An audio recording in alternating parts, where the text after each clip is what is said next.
전체적인 소감을 짤막하게 말씀드리면 당혹스러웠다는 느낌 하나 있고요. 그리고 또 한편으론 아 그렇지 뭐 이렇게 두 가지로 우선은 전체적인 소감을 말씀드릴 수 있을 것 같아요. 루터가 워낙 큰 인물이기 때문에 해석이 다양하긴 하지만 그래도 전체적으로 긍정적이죠. 그런데 루터의 두 얼굴, 이거는 아주 그냥 본격적으로 루터의 반유대주의, 안티세미티즘을 다큐 형식으로 전문가들, 학자들의 인터뷰를 쭉 엮어서 진행하셨더라고요. 그래서 루터의 부정적인 측면 이런 거를 이처럼 하나의 초점을 맞춰서 본격적으로 다룬 그런 필름은 제가 처음 봤습니다. 그래서 이제 약간 당혹스러웠다 그런 거고요. 지금 루터의 두 얼굴, 김 감독님께서 이번에 만드신 이 필름처럼 이 정도로 집중해서 정확하게 각도를 갖다 대고 하여튼 제 경험으로는 이게 처음이었고요. 또 하나는 아 그렇지 그래 루터도 시대의 인물이었지. 제 아무리 위대한 사람도 시대의 한계를 다 뛰어넘는 구름 위에 사는 사람은 아니잖아요.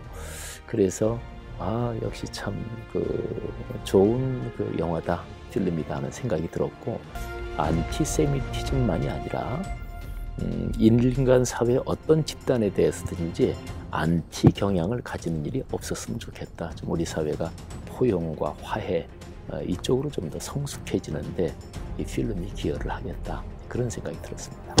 이 정도 또 완성도가 있는 영화가 한국 교회에 또 송출된다는 것, 또 알려진다는 것은 제가 보기에는 긍정적인 역할을 할 거라고 봅니다.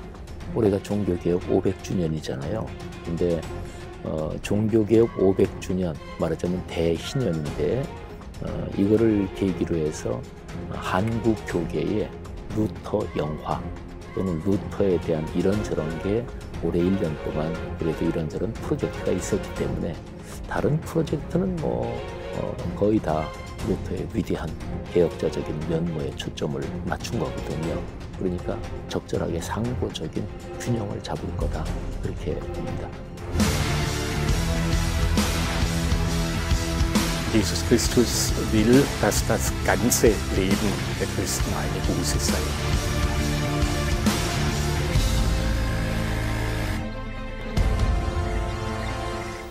루터의 두 얼굴은 우리 그리스도인들에게 바른 신앙적 역사인식을 가지게 할 수 있는 아주 좋은 작품이라고 봅니다. 물론 보는 사람에 따라서 호불호가 말하자면 엇갈리기도 할 것입니다. 그 위대한 종교개혁자 루터, 아까 감독님 말씀하셨던 것처럼 홍보 영상 올렸더니 루터 그분이 그런 말을 했을 리가 없다 이런 댓글도 달렸다고 말씀하시던데, 그런데 우리 그리스도인은 어느 편을 드는 게 아니라 편을 말한다면 우리는 하나님 편이죠. 그러니까 66권 성경 하나님 말씀에서 얘기하신, 가르치신 그거를 붙들고 사는 게 그리스도인이니까 모든 인물이 그렇지만 루터도 단점도 있고 또 못한 점도 있고 그렇습니다. 근데 위대한 개혁자인 거는 그거는 부동의 사실이죠.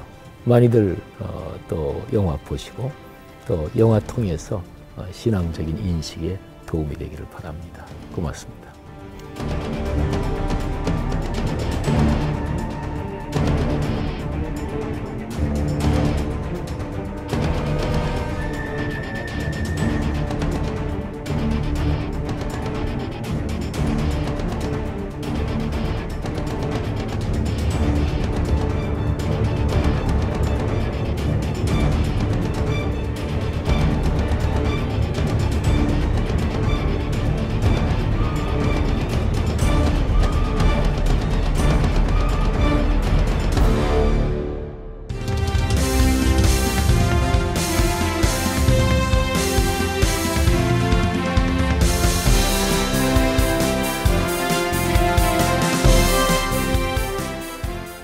현지 시각으로 11월 24일 이집트 시나이 반도 동북부 지역에 있는 비르 알바이드 지역의 알라우다, 이곳에 수피파 이슬람 사원에서 신도를 향한 테러로 230여 명이 숨지는 최악의 인명피해가 발생했습니다. 현재까지 이집트 정부의 조사에 의하면 이 테러 사건은 이슬람의 순위파 무장조직인 IS, 즉 이슬람 국가 이집트 지부의 소행으로 추정한다고 합니다. 같은 이슬람 종파인 순위파가 왜 수피파를 향해 이런 테러를 감행하게 되었을까요?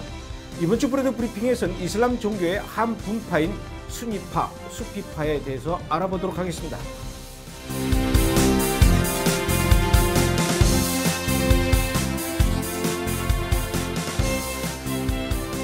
이번에 테러가 일어난 이집트의 시나이 반도의 알라우다 이슬람 사원은 수피파를 창시한 셰이크 이드 알자리리의 출생지로 알려져 있습니다. 그렇다면 수피파란 무엇일까요? 우리는 그동안 이슬람 종파는 크게 수니파와 시아파로 나뉘어진다고 알아왔습니다.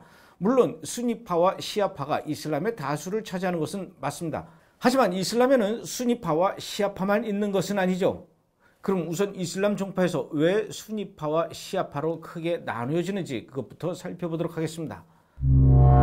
이슬람의 창시자 모하메드는 원래 글을 쓸 줄 아는 사람이 아니었습니다. 그래서 632년 6월 그가 죽은 다음에 그를 따르던 제자들이 모하메드가 죽은 10년 뒤에 그의 말들을 기록한 것이 바로 코란이죠. 그런데 모하메드가 죽으면서 자신의 후계자를 선정하는 방법에 대해서는 어떤 말이나 예언을 남겨놓지 않았다는 것이 문제가 되었습니다. 그래서 모하메드의 신뢰를 받으면서 모하메드의 예언과 계시를 잘 배우고 가르치는 사람이 후계자라고 주장하는 사람들이 바로 수니파. 아니다. 모하메드는 사실 후계자를 지명했었는데 그의 사촌이나 가족들이 그의 후계자이다. 이렇게 주장하는 시아파가 생겨난 것이죠. 이슬람의 종교 지도자를 이맘이라고 하죠. 그러나 수니파에서는 이슬람의 종교 집회에서 예배 의식에 숙달된 사람으로 기도를 인도하거나 종교적으로 존경받을 만한 사람을 이맘이라고 합니다. 그러니까 수니파에서는 이맘이 되기 위해서는 특별한 조건이 있는 것도 아니고 이맘이 또 직업이 아닙니다. 그러나 시아파에서는 알라로부터 자신의 백성을 이끌라는 임무를 부여받은 절대적 권위를 갖고 있는 최고의 성직자라는 차이가 있죠.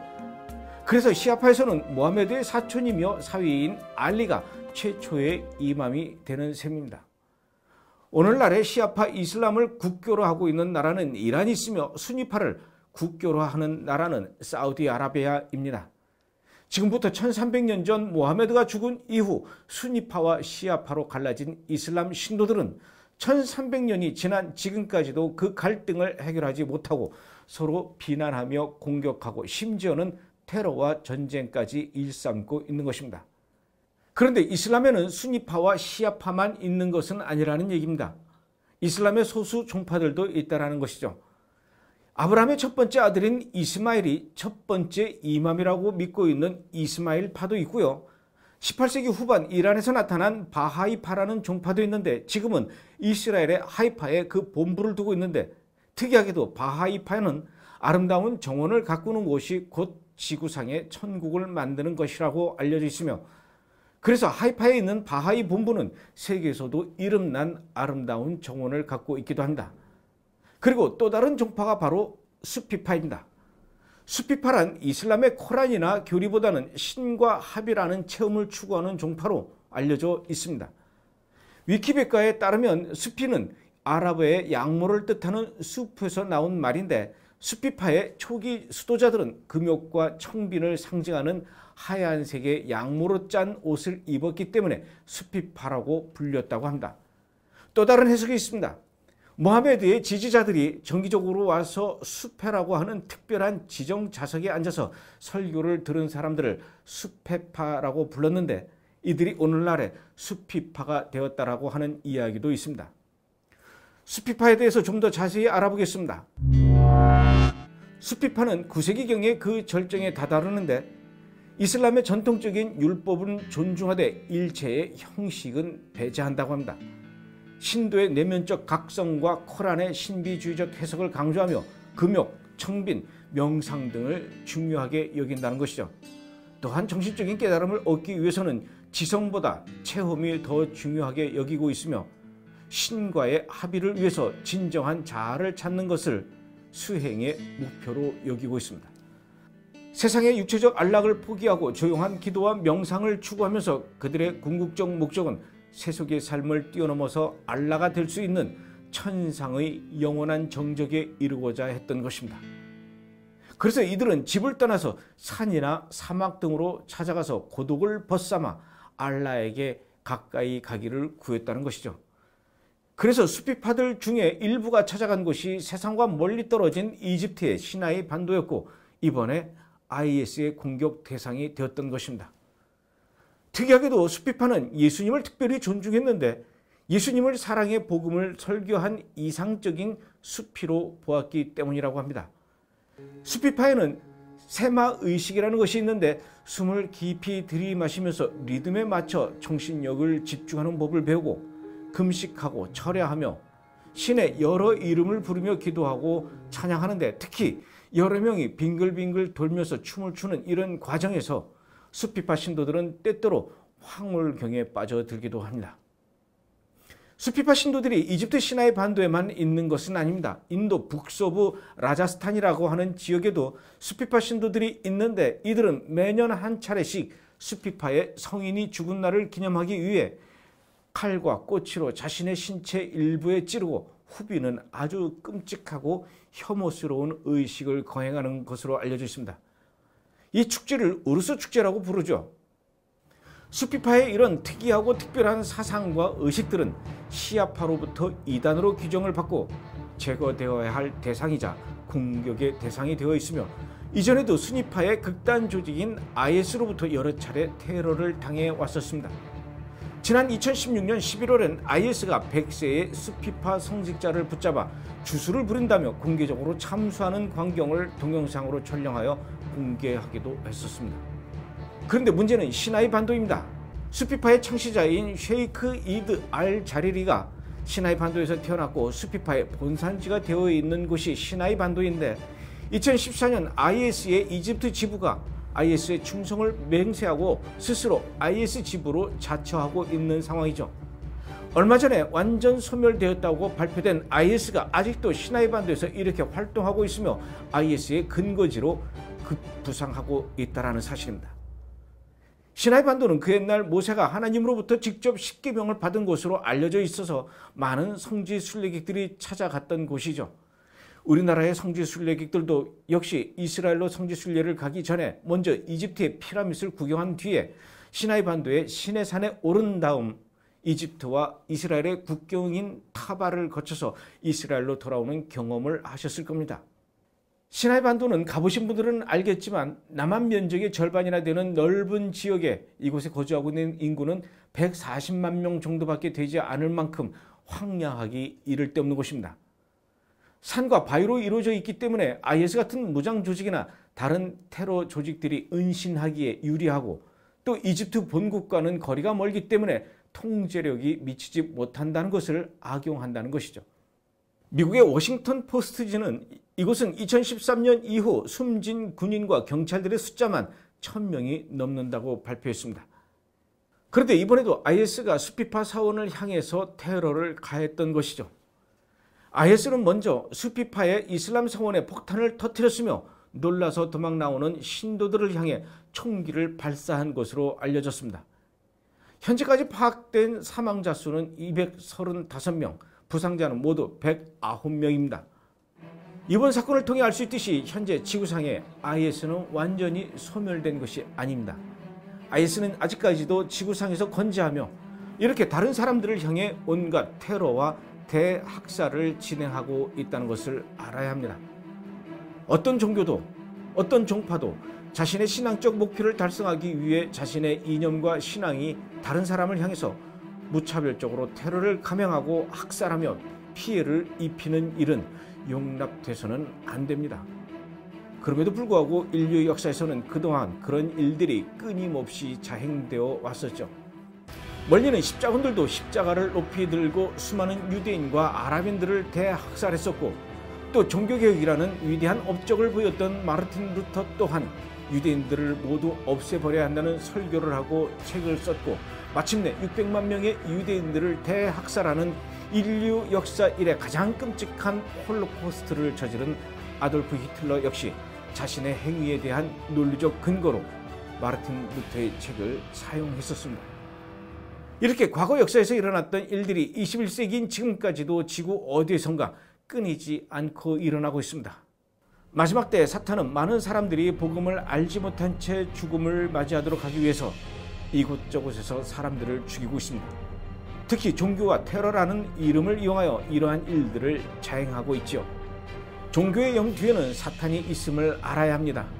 종교라는 이름으로 수많은 거짓 신들이 사람들을 다스리고 있지만 그 뒤에는 단 하나의 존재만 있을 뿐입니다. 바로 사탄이지요. 사탄은 종교라는 이름으로 끊임없이 사람들을 묶고 죽이고 멸망시키고 있습니다. 요한복음 10장 10절 말씀입니다. 도둑이 오는 것은 도둑질하고 죽이고 멸망시키려는 것뿐이요 내가 온 것은 양으로 생명을 얻게 하고 더 풍성히 얻게 하려는 것이라. 예수님은 종교가 아니라 진리의 영이십니다. 테러로, 지진으로 온 세상이 이렇게 그야말로 진통을 겪고 있습니다. 하루에도 수많은 사람들이 예수님을 알지 못한 채 죽음을 맞이하고 있습니다. 우리는 전 세계에서 일어나는 이러한 사건들을 보며 두려움에 사로잡혀서는 안 될 것입니다. 주님께서는 이 모든 일들을 통해 지금이 마지막 때이며 주님의 자녀들에게 일어나 빛을 발하라고 말씀하고 계십니다. 요한계시록은 마지막 때에 이러한 일이 일어날 것을 이미 이야기하고 있으며 또한 이 모든 것의 끝은 주님의 재림이요 주님과 주님의 자녀들의 승리요 또한 심판이 있을 것을 이야기하고 있습니다. 요한계시록 21장 7절에서 8절 말씀입니다.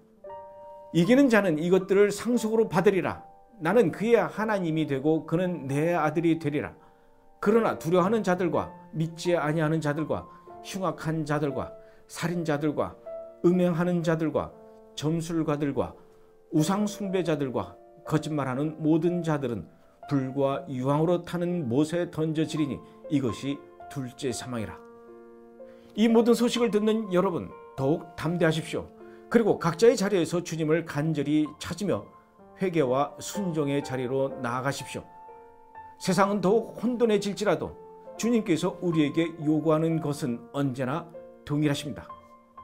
마태복음 22장 37절에서 40절입니다.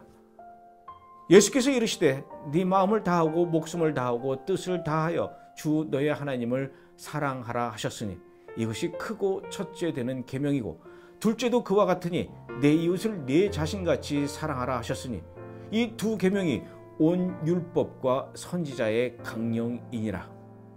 흉흉한 소식이 온 세상을 뒤덮는 이때에 주님의 약속을 굳게 붙잡고 진정으로 승리하는 주님의 자녀가 많이 일어나길 소망합니다. 방금 보신 브레드 브리핑은 저희 브레드 TV 홈페이지에 올려져 있습니다. 그리고 지금 이스라엘과 세계가 어떤 영적 흐름으로 움직이고 있는지를 하나님의 관점에서 설명하는 또 다른 프로그램들도 저희 홈페이지에 많이 있습니다. 이 영상을 더 많은 분들이 볼 수 있도록 카카오톡이나 페이스북으로 공유해 주십시오. 그리고 저희 브레드 TV 유튜브 채널을 통해서 정기 구독해 주시면 업로드되는 프로그램들을 편하고 빠르게 받아보실 수 있습니다. 이번 주 브레드 브리핑이었습니다.